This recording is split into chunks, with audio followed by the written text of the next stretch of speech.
السلام عليكم ورحمة الله وبركاته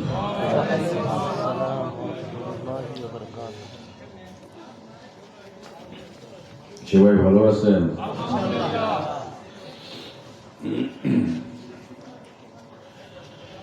আলহামদুলিল্লাহ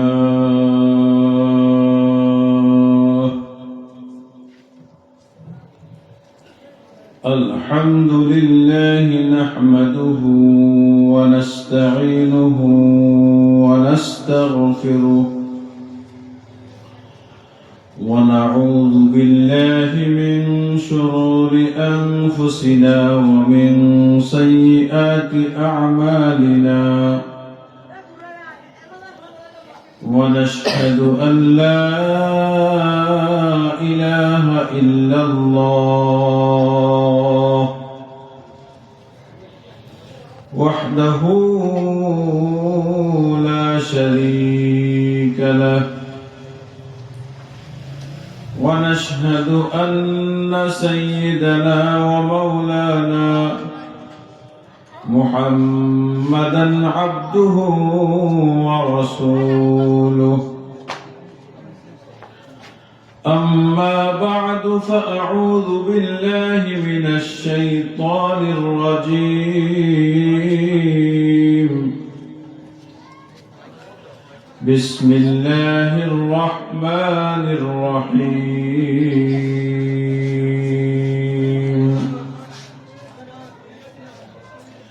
يا أيها الذين آمنوا لا تلهكم أموالكم ولا أولادكم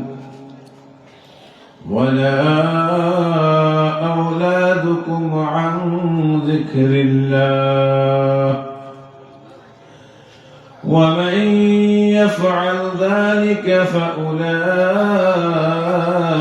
هم الخاسرون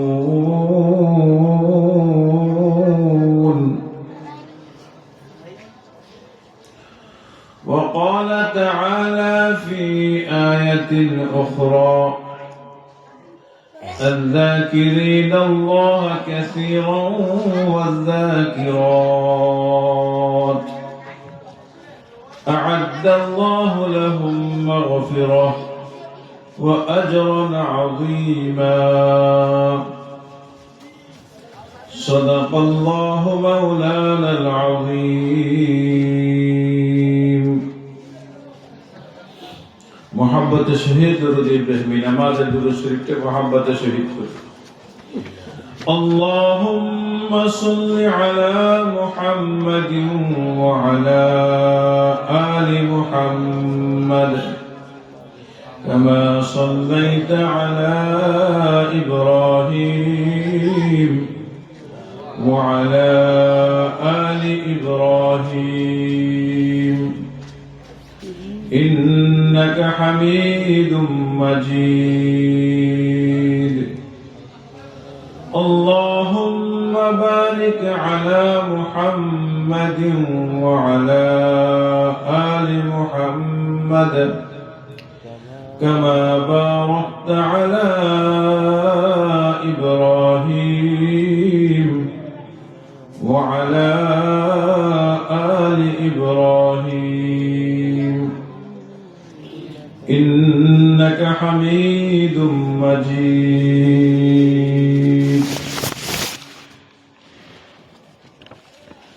سبحانك لا علم لنا إلا ما علمتنا إنك أنت العليم الحكيم سبحانك لا علم لنا إلا ما علمتنا إنك أنت العليم الحكيم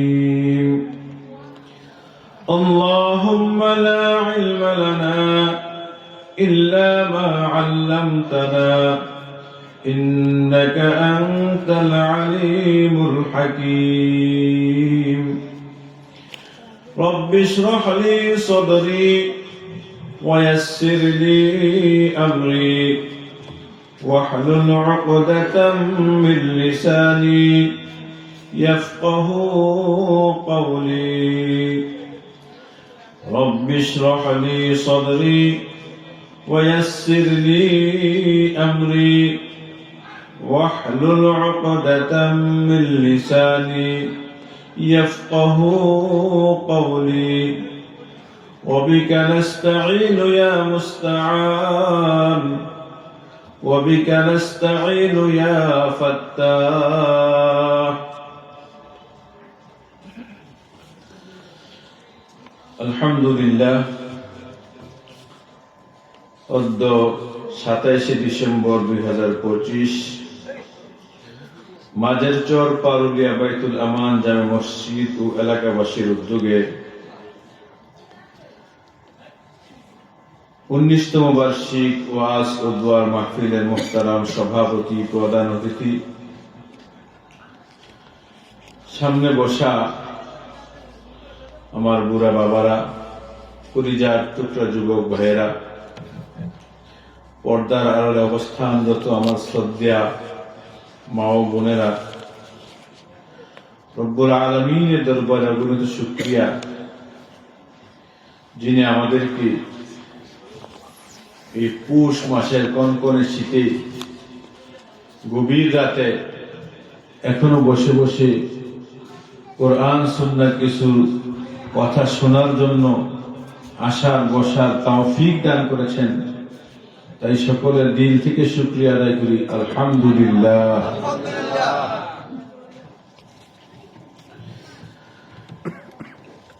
কয়েকদিন যাবৎ শীত আগের তুলনায় একটু বেশি।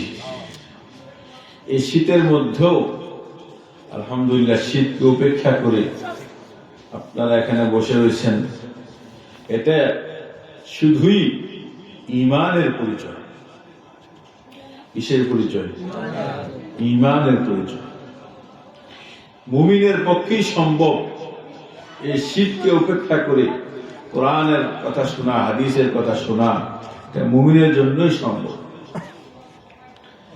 আর আল্লাহ তাআলার কাছে বান্দার সবচেয়ে বেশি দাম হলো বান্দার ঈমানের।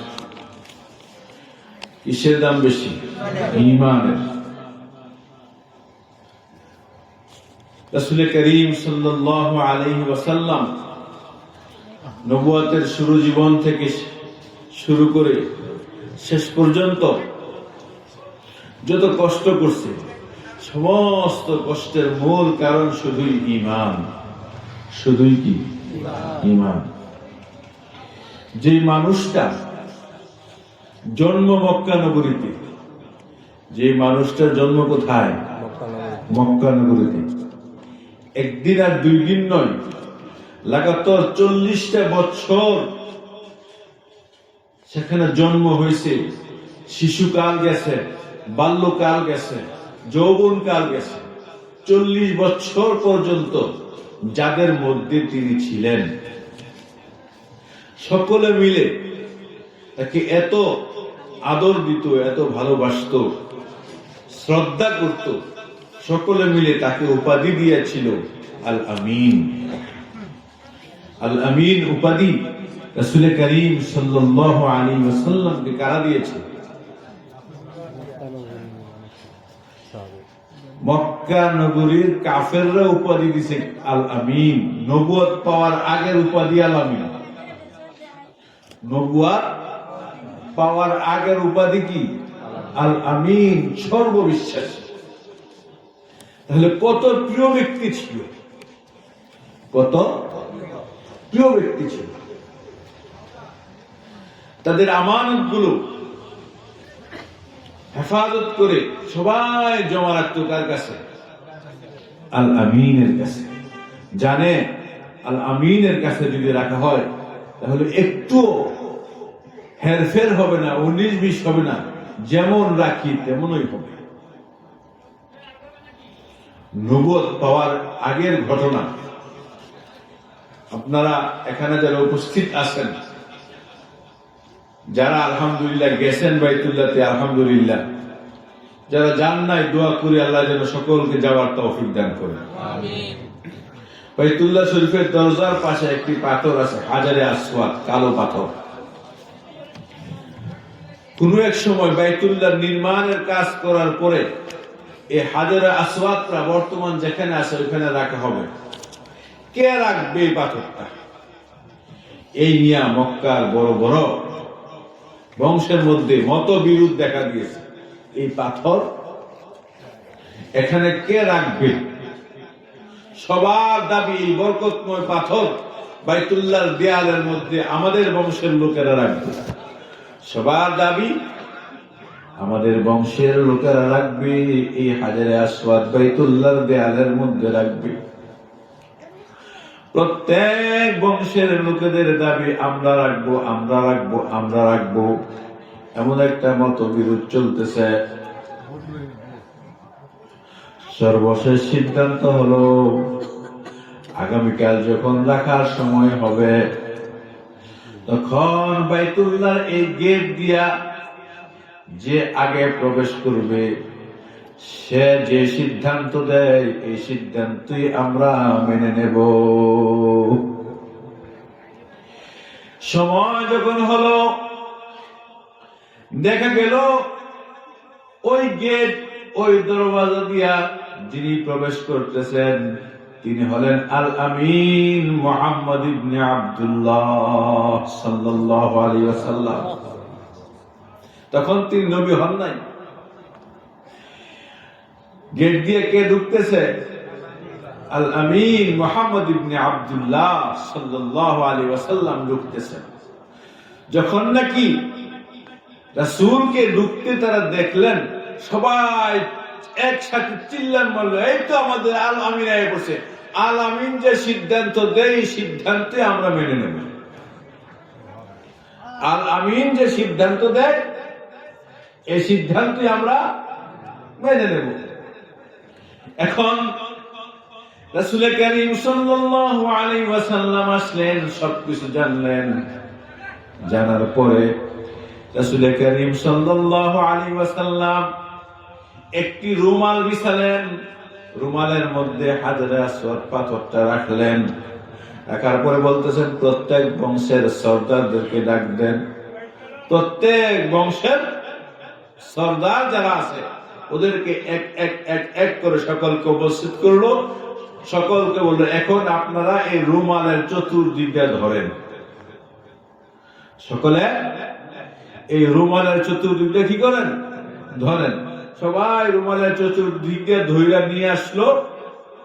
নিয়ে আসার পরে একেবারে যখন থেকে নিকটে নিয়ে আসছে তখন রাসূলুল্লাহ সাল্লাল্লাহু আলাইহি ওয়াসাল্লাম নিজ হাতে পাথরটা ধরে দেয়ালের মধ্যে রাখে দিলেন। কেমন সুন্দর সিদ্ধান্ত, ঠিক না ভাই? ঠিক।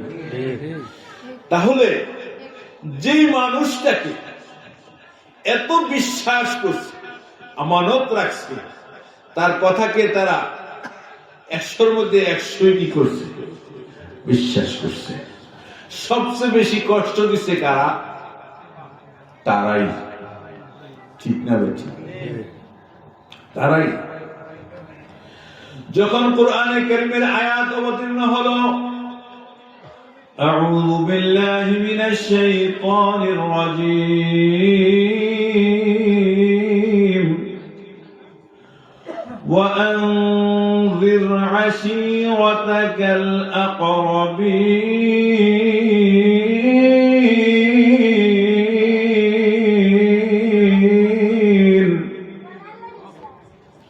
আল্লাহর পক্ষ থেকে নির্দেশ আসলো, আনযির আশীরাতাকাল আকরাবিন, আপনার বংশের নিকটীয় যারা আছে তাদেরকে আপনি এখন সতর্ক করুন, কালিমার দাওয়াত দেন। গোপনে গোপনে এতদিন দাওয়াত চলতো, গোপনে গোপনে, প্রকাশ্যে না। বংশের লোকদের কাছেও রাসূল তেমন প্রকাশ করতেন না, ভয়ে। আল্লাহর পক্ষ থেকে নির্দেশ আসলো, وأنذر عشيرتك الأقربين। হে আমার হাবিব, আপনার বংশের নিকটাত্মীয় যারা আছে, বংশীয় লোক যারা আছে, আপনার পাশের যারা আছে, তাদের সকলকে আপনি কালিমার দাওয়াত দিন। তাদের সকলকে কি করেন? এই আদেশ আসার পরে রাসূল করিম সাল্লাল্লাহু আলাইহি ওয়াসাল্লাম বাইতুল্লাহ শরীফের পাশে একটি পাহাড় আছে। আপনাদের যদি কারো যাওয়ার সৌভাগ্য হয়েছে, এমন কেউ আছেন যারা বসা আছেন? গেছেন নি কেউ বাইতুল্লাহতে? যাক, আল্লাহ সবাইকে যাওয়ার তৌফিক দান করুন। বাইতুল্লাহর পিছনের সাইডে বড় একটা পাহাড় আছে। এই পাহাড়ের নাম হলো জাবালে আবি কুবাইস। কি নাম? জাবালে আবি কুবাইস। রাসূল করিম সাল্লাল্লাহু আলাইহি ওয়াসাল্লাম এই জাবালে আবি কুবাইসের মধ্যে উঠে ডাক দিলেন। সবাইকে উঠে কি করলেন? ডাক দিলেন। ডাক দেওয়ার পরে সব মক্কা নগরীর কুরাইশ বংশের যারা আছে, অন্য বংশেরও যারা আছে, সবাই একত্রিত হয়ে গেছে। রাসূল করিম সাল্লাল্লাহু আলাইহি ওয়াসাল্লাম আপন চাচা খাজা আবু লাহাব, কি আবু লাহাব, যার নামে কোরআন শরীফে একটা সূরা অবতীর্ণ হয়েছে। সূরার নাম হলো সূরাতুল লাহাব। তো আবু লাহাবও সেখানে উপস্থিত হয়েছে। তো রাসূল করিম সাল্লাল্লাহু আলাইহি ওয়াসাল্লাম সবাইকে একত্রিত করে বলতেছেন, আমি যদি আপনাদেরকে বলি পাহাড়ের ওই পাশে শত্রু বাহিনী উপস্থিত আপনাদের উপর হামলা করবে, নিষ্পত্তি করে দিবে, জীবন নাশ করে দিবে, আমার এই কথা আপনারা বিশ্বাস করবেন কিনা? সকলে এক বাক্যে বলে উঠলেন, মুহাম্মদ, জীবনে কোনদিন তোমাকে মিথ্যা বলতে দেখি নাই। জীবনে কোনদিন তোমাকে মিথ্যা বলতে দেখি নাই, মিথ্যা কথা বলো নাই, মিথ্যা কথা শোনো নাই। তুমি যদি বলো পাহাড়ের ওই পাশে শত্রু বাহিনী আছে, নিশ্চিত তোমার কথা বিশ্বাস করে নেব, পাহাড়ের ওই পাশে শত্রু বাহিনী রয়েছে। জীবনে কোনদিন তোমাকে মিথ্যা বলতে আমরা দেখি নাই, শুনি নাই। সরকারে দো আলম তাজদারে মদিনা সাইয়্যিদুনা মুহাম্মাদুর রাসূলুল্লাহ সাল্লাল্লাহু আলাইহি ওয়াসাল্লাম বলতেছেন, ইয়া আইয়ুহান নাস কুলু লা ইলাহা ইল্লাল্লাহ তুফলিহুন। হে লোক সকল, তোমরা পড়ো লা ইলাহা ইল্লাল্লাহ, লা ইলাহা ইল্লাল্লাহ, লা ইলাহা ইল্লাল্লাহ, লা ইলাহা ইল্লাল্লাহ, লা ইলাহা ইল্লাল্লাহ, লা ইলাহা ইল্লাল্লাহ, লা ইলাহা ইল্লাল্লাহ, লা ইলাহা ইল্লাল্লাহ, লা ইলাহা ইল্লাল্লাহ, লা ইলাহা ইল্লাল্লাহ মুহাম্মাদুর রাসূলুল্লাহ সাল্লাল্লাহু আলাইহি ওয়াসাল্লাম। হে লোকেরা, তোমরা পড়ো লা ইলাহা ইল্লাল্লাহ। ইলাহ শুধু একজন, 360টা না। তোমরা যে বাইতুল্লাহর ভিতরে 360টা ইলাহ স্থাপন করে রাখছো, এগুলো কোনো ইলাহ হতে পারে না, এগুলো কোনো মাবুদ হতে পারে না, এগুলো কোনো রব হতে পারে না। রব হলেন একজন, তিনি হলেন আল্লাহ। তিনি কে? আল্লাহ। আল্লাহ, তিনি হলেন আল্লাহ। আল্লাহ ছাড়া কোনো মাবুদ নাই। লা ইলাহা ইল্লাল্লাহ পড়ে নাও, তুফলিহুন, তোমরা সফল হইয়া যাইবা, তোমরা কামিয়াব হইয়া যাইবা। রাসূল করিম সাল্লাল্লাহু আলাইহি ওয়াসাল্লামের আপন চাচা আবু লাহাব সাথে সাথে চিল্লায় উঠলেন, তাব্বান লাকা আলিহাযা জামাআতানা, ধ্বংস হোক তোমার। রাসূলকে বলতেছেন, তাব্বান লাকা, ধ্বংস হোক তোমার। আলি হাজা জামাতানা, এই জন্যই কি তুমি আমাদেরকে জমা করেছো?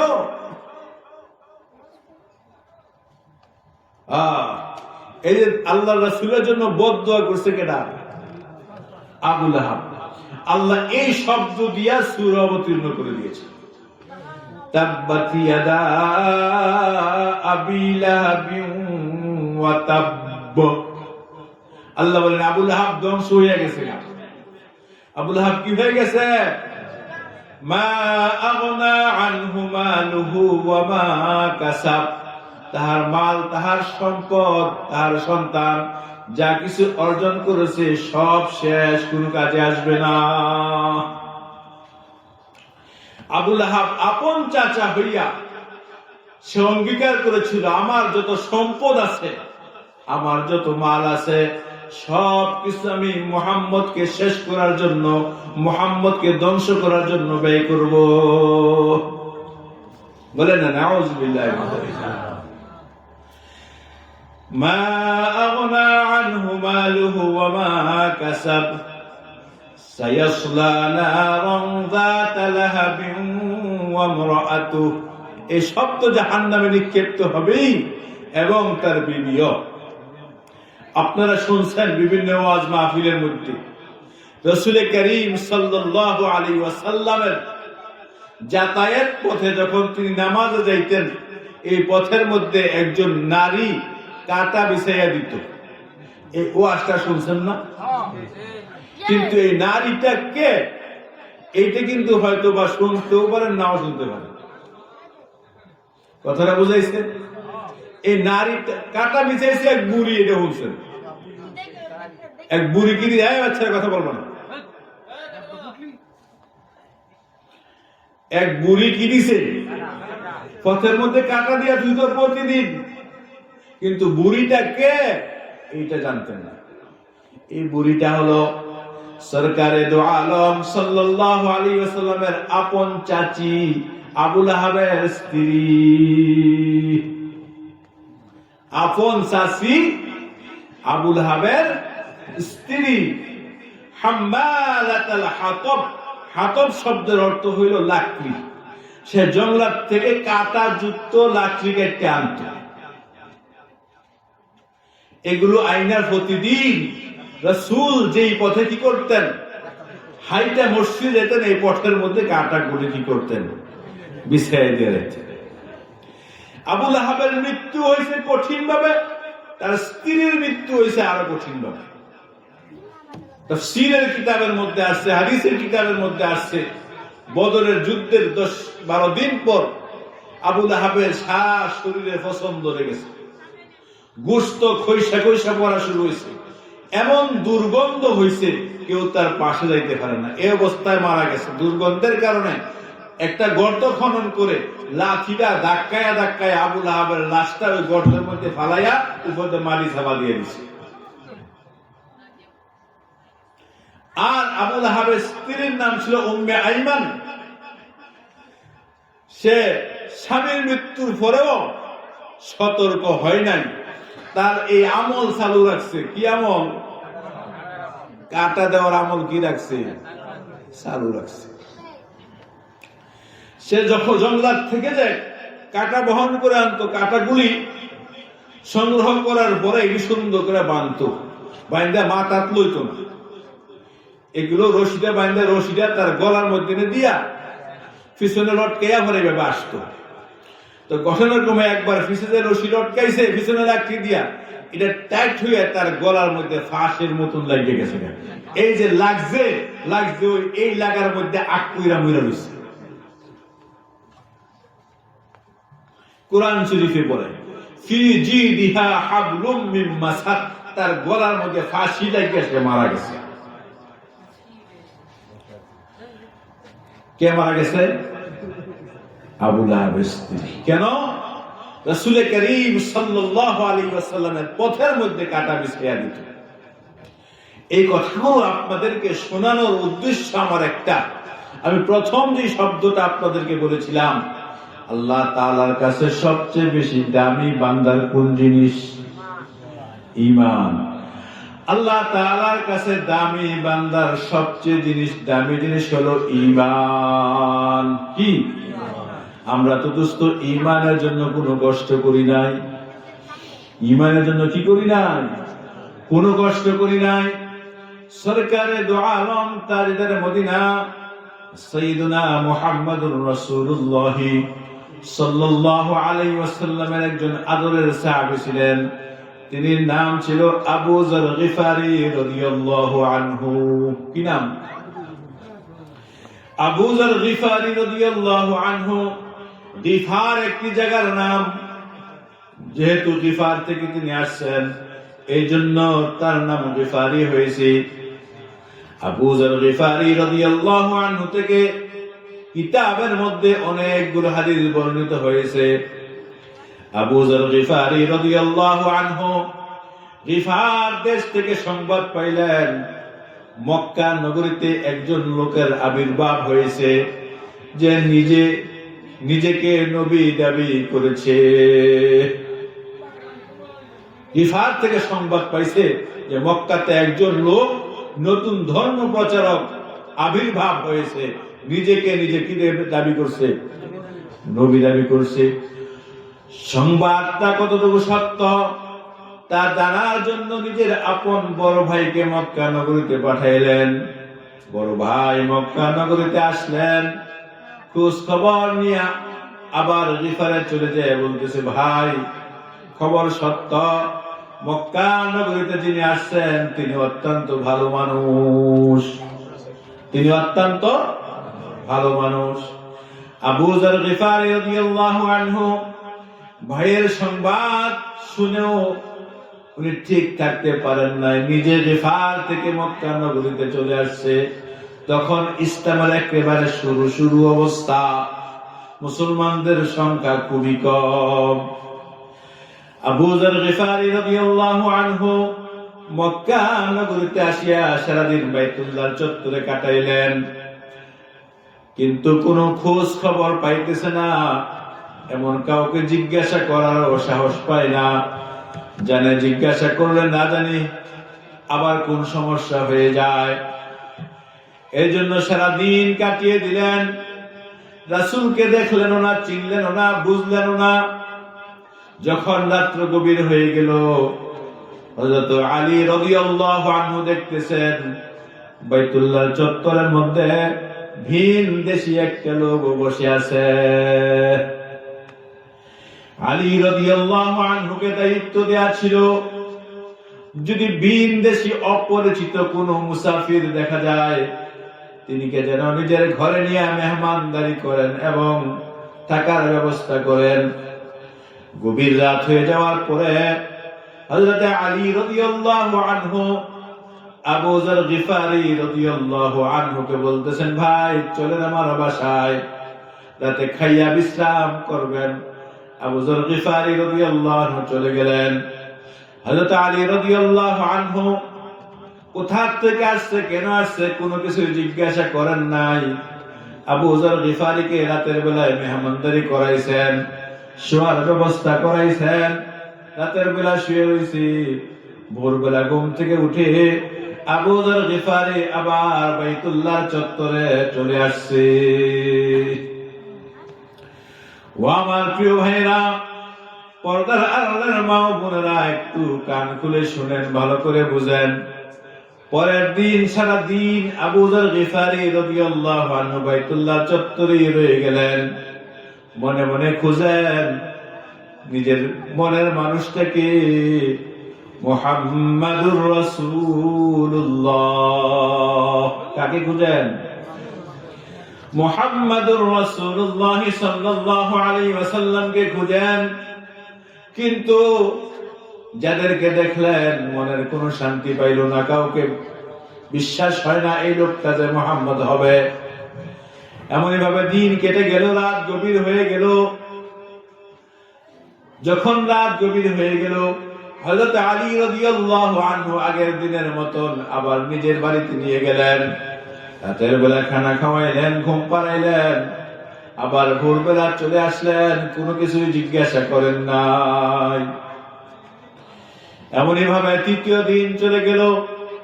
তৃতীয় রাত যখন গভীর হলো, হযরত আলী রাদিয়াল্লাহু আনহু দেখতেছেন আগে 2 দিন যে লোকটাকে নিজের ঘরে নিয়ে গেছে, এই লোকটা বাইতুল্লাহ চত্বরে বসা। তৃতীয় দিনে নিয়ে গেলেন, করে খাবার খাওয়াইলেন, ঘুমের ঘরে নিয়ে গেলেন। ঘুমের ঘরে নিয়ে যাইয়া ঘুমের আগে জিজ্ঞাসা করতেছে, ভাই আপনি মনে হয় এমন কোন কাজে আসছেন যে কাজটা আপনার শেষ করতে পারেন নাই, আমাকে যদি বলেন আমি আপনার একটু সহযোগিতা করতে পারি। 3 দিন হলো আপনি আসলেন, হয়তোবা আপনার কাজটা শেষ করতে পারতেছেন না, আমাকে যদি বলেন তাহলে আমি কি করতে পারি, একটু সহযোগিতা করতে পারি। হযরত আবু যর গিফারী রাদিয়াল্লাহু আনহু বলতেছেন, আমি যে কাজে আসছি আপনাকে শপথ করে বলতে হবে, আমি যে কথাটা বলবো কাউকে বলা যাবে না। আমি যে কাজে আসছি, যে কথাটা বলবো এটা কাউকে বলা যাবে না, এটা আমাকে আপনি শপথ করে বলতে হবে, তাহলে আমি আপনাকে বলবো, আর না হয় বলবো না। আলী রাদিয়াল্লাহু আনহু বলেন, ঠিক আছে বলেন। ভাই আমি রিফার থেকে আসছি, আমার নাম আবু যর। আমি কোত্থেকে আসছি? রিফার থেকে আসছি, আমার নাম আবু যর। আমি রিফার থেকে শুনছি মক্কা নগরীতে একজন নবীর আবির্ভাব হয়েছে, তিনি নিজেকে নবী দাবি করেন, আমি তার খোঁজে আসছি। আলী রাদিয়াল্লাহু আনহু বলতেছেন, একথা যদি আপনি আগে বলতেন তাহলে 3 দিন আপনার অপেক্ষা করতে হতো না। ঠিক আছে। কালকে সকালে বাহিরের অবস্থা খুব খারাপ। বাহিরের অবস্থা কি? খুব খারাপ। 2 জন একসাথে দেখলেই সন্দেহ করে শত্রুরা, না জানি কেউ মুসলমান হইতে আসিয়া যায়। আবার যদি আমার সাথে দেখে তাহলে তো আরো সমস্যা। আলী রাদিয়াল্লাহু আনহু বলতেছেন, তো সকালে 2 জন ঘর থেকে বের হবো, আমি আগে চলবো, আপনি পিছনে চলবেন। যদি সামনে কোনো শত্রু দেখি, আমি হয়তোবা প্রস্রাব করার ভান ধরে বসে যাব, আর না হয় জুতার ফিতা ছিঁড়ে গেছে গা, এমন একটা ওসিলা দিয়ে আমি বসে যাব। আপনি চলতে থাকবেন, যে আপনি আমার সাথের লোক, এই বিষয়টা যেন কেউ না বুঝে। আপনি আমার সাথের লোক, এটা যেন কেউ না বুঝে। ঠিক আছে। সকালবেলা 2 জন রওনা হয়ে গেল, সাথে কোন শত্রুর সাক্ষাৎ হলো না। দু জাহানের সরদার সাইয়্যিদুনা মুহাম্মদুর রাসূলুল্লাহ সাল্লাল্লাহু আলাইহি ওয়াসাল্লাম পর্যন্ত ঠিকমতো পৌঁছে গেলেন। পৌঁছে রাসূল করিম সাল্লাল্লাহু আলাইহি ওয়াসাল্লামের চেহারা দেখা মাত্র আবু যর গিফারী রাদিয়াল্লাহু আনহু বলতেছেন, নিশ্চিত আপনি আল্লাহর রাসূল। আপনি যে আল্লাহর রাসূল কোনো সন্দেহ নাই, আমাকে কালিমা পড়াইয়া মুসলমান বানিয়ে দিন। রাসূল করিম সাল্লাল্লাহু আলাইহি ওয়াসাল্লাম হযরত আবু যর গিফারী রাদিয়াল্লাহু আনহুকে কালিমা পড়ায় দিলেন। আশহাদু আল্লা ইলাহা ইল্লাল্লাহ ওয়া আশহাদু আন্না মুহাম্মাদার রাসূলুল্লাহ। কালিমা পড়াইয়া মুসলমান বানায় দিলেন। রাসূল আবু যরকে বলতেছে, আবু যর শোনো, এখন অবস্থা খুব নাজুক, অবস্থা ভালো না। তুমি যে ইসলাম গ্রহণ করেছো এটা কাউকে প্রকাশ করিও না, তুমি গোপনে গোপনে ইসলাম পালন করিও, তুমি সরাসরি তোমার দেশ বিফরে চলে যাও। আবু যর গিফারী রাদিয়াল্লাহু আনহু বলতেছেন, ও আল্লাহর রাসূল, ওই সত্তার কসম, যে সত্তার জন্য এই কালিমা পড়েছি, আমি বাইতুল্লাহ চত্বরে যাইয়া প্রকাশ্যে কালিমে শাহাদাত পড়ব, আমার উপরে যত ঝড় ঝাপটা আসুক না কেন। আবু যর গিফারী রাদিয়াল্লাহু আনহু রাসূলের দরবার থেকে উঠিয়া বাইতুল্লাহ চত্বরে আসিয়া উচ্চ স্বরে কালিমে শাহাদাত পাঠ করলো। আশহাদু আল্লা ইলাহা ইল্লাল্লাহ ওয়া আশহাদু আন্না মুহাম্মাদার রাসূলুল্লাহ। যে পাঠ করলো চতুর্দিক থেকে ভীমরুলের বাসার মধ্যে ঢিল মারলে যদি ভীমরুল ওই ঢিল মারার ব্যক্তিকে পায়, যেমন ভাবে নাকি তার উপরে ভীমরুলের পোকাগুলো যেয়া তার উপরে আক্রমণ করে, চতুর্দিক থেকে ভীমরুলের মতন আবু যরের উপর আক্রমণ শুরু হয়ে গেল। আবু যর গিফারি রাদিয়াল্লাহু আনহুকে মারতে মারতে মারতে মারতে মারতে মারতে বেহুশ বানায় ফেলাইলো। রাসূল করিম সাল্লাল্লাহু আলাইহি ওয়াসাল্লামের আপন চাচা ইবনে আব্বাস রাদিয়াল্লাহু আনহু তখনও ইসলাম গ্রহণ করেন নাই। তিনি বলতেছেন, আরে তোমরা যে এই লোকটাকে মারতেছ, তোমরা তো ওই শাম দেশে সিরিয়াতে যখন ব্যবসা করতে যাও এই গিফার বংশের উপর দিয়া যাও, যদি তোমরা তাকে এইভাবে মারো ওই দেশের লোকেরা তোমাদেরকে ছাড়বে না। একথা যখন নাকি ইবনে আব্বাস রাদিয়াল্লাহু আনহু বললেন, তখন তাকে মার থামাইলো। আবু যর গিফারি রাদিয়াল্লাহু আনহু বেহুশ অবস্থায় পড়ে রইলেন। এমনই ভাবে দ্বিতীয় দিন আবার এইভাবে কালিমা শাহাদাত পাঠ করলেন। দ্বিতীয় দিনে ওনার উপর মার আসলো। ইবনে আব্বাস রাদিয়াল্লাহু আনহু আবার বাধা দিয়ে ফিরাইলেন। প্যারে দোস্ত, প্যারে হাজির, আমার কথার উদ্দেশ্য হলো আল্লাহ তাআলার কাছে সবচেয়ে প্রিয় হলো বান্দার ঈমান। কি? বান্দার ঈমান। ঈমানের কারণে মানুষ জান্নাতি হয়, ঈমানের কারণে মানুষ জাহান্নামী হয়। আল্লাহ তাআলার কাছে দুনিয়ার জমিনের মধ্যে যত মানুষ আছে, যত মাখলুক আছে, সমস্ত মাখলুকের মধ্যে আল্লাহ তাআলার কাছে সবচেয়ে প্রিয় হলো ঈমানদার। কারা? ঈমানদার। কোরআনে কারীমের মধ্যে একটু পরে পরে একটু পরে পরে একটু পরে পরে আল্লাহ তাআলা ডাক দিয়েছেন, ইয়া আইয়ুহাল্লাযীনা আমানু, হে আমার মুমিন বান্দাগণ, হে আমার মুমিন বান্দাগণ। আমি আপনাদের সামনে ছোট্ট একটা আয়াত তেলাওয়াত করেছি। আয়াতটা হলো 28 নম্বর পারা সূরাতুল মুনাফিকুনের, ইয়া আইয়ুহাল্লাযীনা আমানু। আল্লাহ বলতেছেন, হে মুমিনগণ। কি বলতেছেন? যেহেতু মুমিনরা আল্লাহ সবচেয়ে বেশি প্রিয়। কারা? মুমিনরা আল্লাহ তাআলা সবচেয়ে বেশি প্রিয়। এজন্য আল্লাহ বলতেছেন, ইয়া আইয়ুহাল্লাযীনা আমানু, হে মুমিনগণ, লা তুলহিকুম আমওয়ালুকুম ওয়ালা আওলাদুকুম আন যিকরিল্লাহ। হে মুমিনগণ, লা তুলহিকুম আমওয়ালুকুম ওয়ালা আওলাদুকুম, তোমাদের মাল এবং তোমাদের সন্তানের পিছনে পড়ে যেন তোমরা আমি আল্লাহর জিকির থেকে গাফেল না হয়ে যাও। দুইটা বস্তু। কয়টা বস্তু? লা তুলহিকুম আমওয়ালুকুম ওয়ালা আওলাদুকুম আন যিকরিল্লাহ, তোমরা যেন নিজের সন্তানের পিছনে পড়ে, সম্পদের পিছনে পড়ে যেন আন যিকরিল্লাহ, আল্লাহর জিকির থেকে তোমরা গাফেল হইও না। কয়টা জিনিস দোস্ত? দুইটা জিনিস। এই দুইটা কথা কইয়া মোনাজাত হয়ে যাবে ইনশাআল্লাহ। রাজি সবাই? না যাবেন গা? দুইটা, একটা হলো মালের পিছনে পড়ে আর একটা হলো সন্তানের পিছনে পড়ে। এই দুইটা ভালোবাসার মধ্যে হইরা তোমরা আন যিকরিল্লাহ, আল্লাহর জিকির থেকে তোমরা গাফেল হও।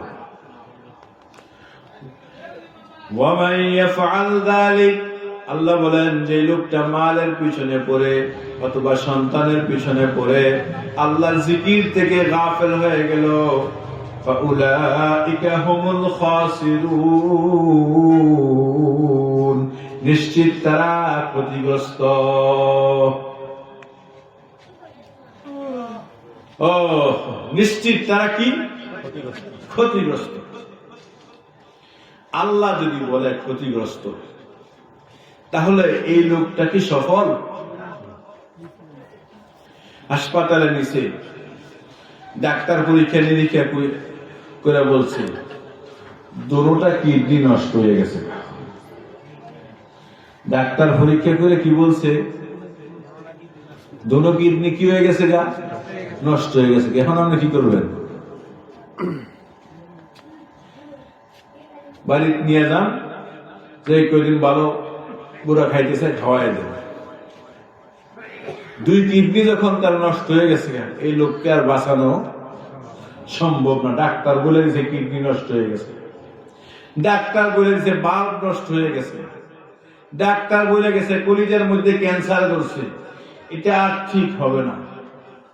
তখন আমরা মনে করি যে শেষ তার জীবন।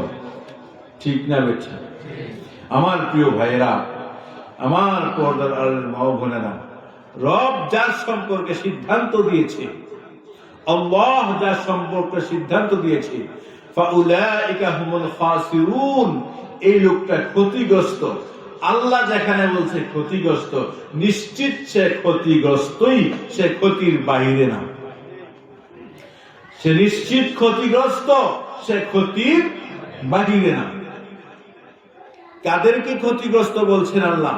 যে মালের পিছনে পড়ে, সন্তানের পিছনে পড়ে, আন যিকরিল্লাহ, আল্লাহ জিকির থেকে যে গাফিল হয়ে গেছে। জিকির শুধু লা ইলাহা ইল্লাল্লাহ, সুবহানাল্লাহ, আলহামদুলিল্লাহ, আল্লাহু আকবার, এগুলোই শুধু জিকির না, এগুলো জিকির। নামাজও জিকির, রোজাও জিকির, হজও জিকির। আকিমিস সালাতা লিযিকরি, নামাজকে আল্লাহ কি বলতেছেন? জিকির বলতেছেন। আকিমিস সালাতা লিযিকরি, নামাজকে আল্লাহ জিকির বলতেছেন। নামাজ জিকির, কোরআনে কারিমের তিলাওয়াত জিকির। ইন্না নাহনু নাযালনা যিকরা ওয়া ইন্না লাহু লাহাফিজুন, আল্লাহ বলতেছেন আমি জিকির অবতীর্ণ করেছি। এখানে জিকির বলতে কোরআনে কারিমের তিলাওয়াত, কোরআনে কারীম, কোরআনে কারিমের তিলাওয়াত এটাও জিকির, নামাজ এটাও জিকির, হজ এটাও জিকির, মাহে রমাদানের রোজা এটাও জিকির। জিকির যে শব্দগুলো দিয়ে আমরা জিকির করি, সুবহানাল্লাহ, আলহামদুলিল্লাহ, লা ইলাহা ইল্লাল্লাহ, আল্লাহু আকবার, এগুলো জিকির। কথাটা বুঝাইছে? তো এক নাম্বার জিকির হলো নামাজ। এক নাম্বার জিকির কি?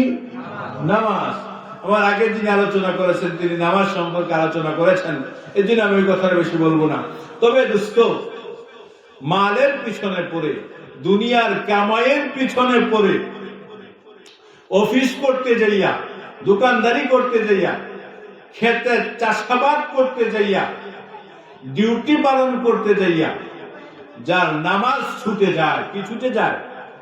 নামাজ ছুটে যায়।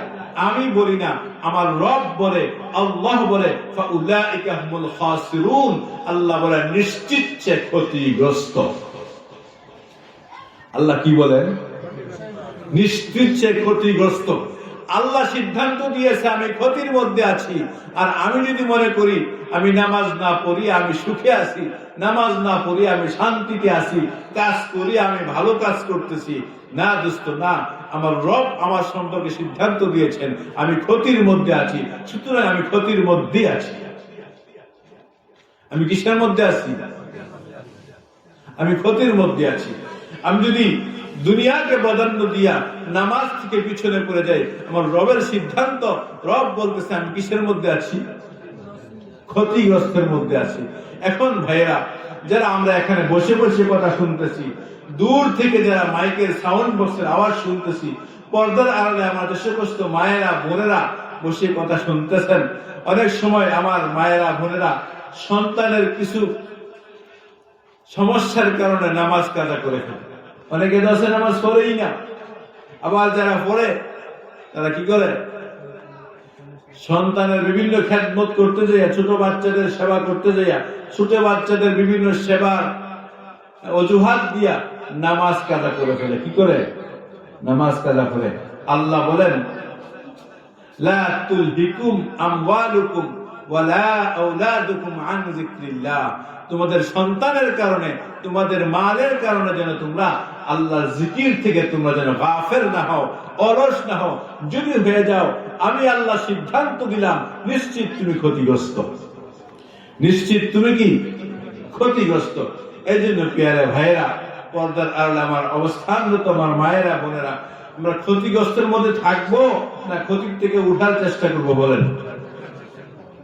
তাহলে মসজিদে যখন আজান হয়, আমার রব আমাকে প্রতিদিন 5 বার ডাকতেছে। আমার রব আমাকে প্রতিদিন কয়বার ডাকতেছে? আদর করে করে ডাকতেছে, হাইয়া আলাস সালাহ,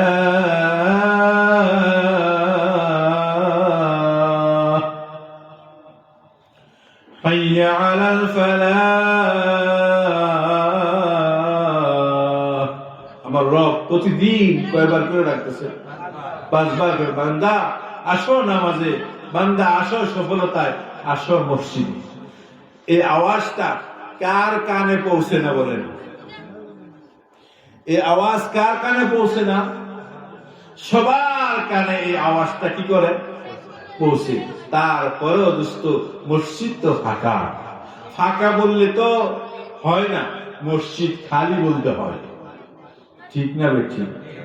মসজিদ খুব সুন্দর করে সাজানো হয়েছে, দামি টাইলস লাগানো হয়েছে, এসি লাগানো হয়েছে, ফ্যান তো আছেই। আবার যাতে গ্রীষ্মকালে কারেন্ট গেলে গা কষ্ট না হয়, কমিটি আইপিএস ও লাগাইছে। কিন্তু মগর কমিটি মসজিদে নাই।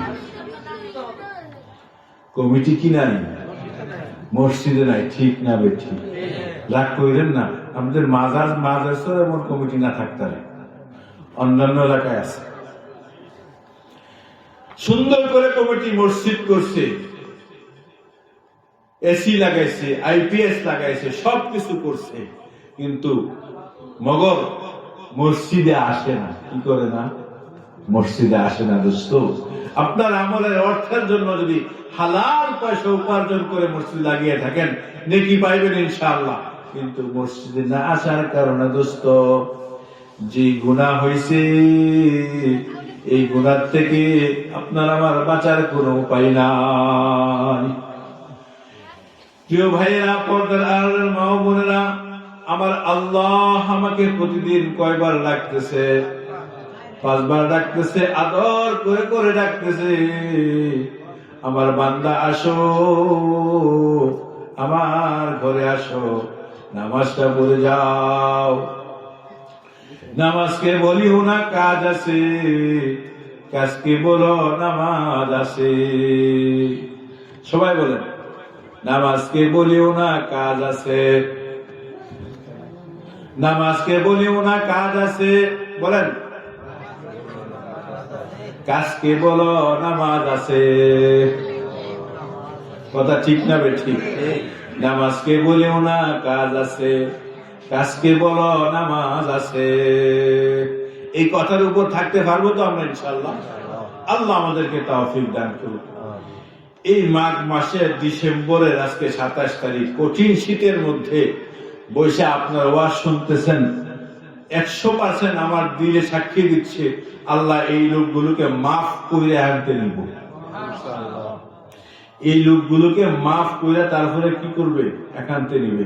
কোন রাজা বাদশার মিটিং মিছিলের মধ্যে, এমন কঠিন শীতের মধ্যে, এই মাটির উপরে ছাতার মধ্যে জীবনে কেউ দূরে রাখতে পারত না মানুষ।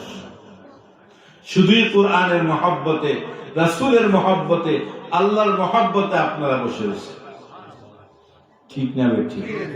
ছোট্ট ছোট্ট কয়েকটা আমলের কথা বলবো ইনশাআল্লাহ, তারপর ইনশাআল্লাহ মুনাজাত হয়ে যাবে। এখানে আমরা যারা বসা আছি, আমার বিশ্বাস সবাই 5 ওয়াক্ত নামাজ পড়ে। নামাজি লোক ছাড়া এত কঠিন রাতে, শীতের রাতে মানুষ বসে থাকতে পারে না। আমলগুলো করবেন ইনশাআল্লাহ। প্রসিদ্ধ শব্দ, পরিচিত শব্দ, হয়তো বা আমলগুলো আমাদের ছুটে যায়। আমার সাথে বলেন সবাই, সুবহানাল্লাহ, সুবহানাল্লাহ, সুবহানাল্লাহ, আলহামদুলিল্লাহ, আলহামদুলিল্লাহ।